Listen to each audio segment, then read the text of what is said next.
સુરત શહેરમાં કોરોના કહેર હાલ કંટ્રોલમાં છે, ત્યારે શુક્રવારે નવા 4 જેટલા પોઝિટિવ કેસ નોંધાવા પામ્યા છે.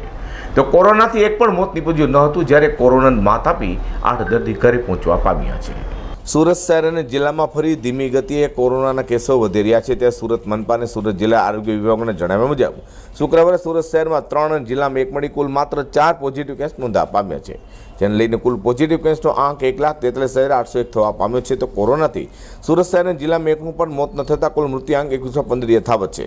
સુરત શહેરમાં 6 અને જિલ્લામાં 2 મળી કુલ 8 દર્દી કોરોના માત આપી સાજા થઈ ઘરે પહોંચ્યા છે, જેને પગલે કોરોના માત આપનાર દર્દીઓની સંખ્યા 1,41,602 થવા પામી છે.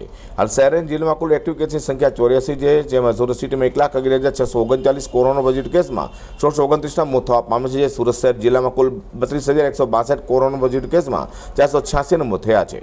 સુરત શહેરમાંથી 1,09,941, સુરત જિલ્લામાં 31,661 દર્દી કોરોના માતે સાજા થઈ ઘરે પહોંચ્યા છે.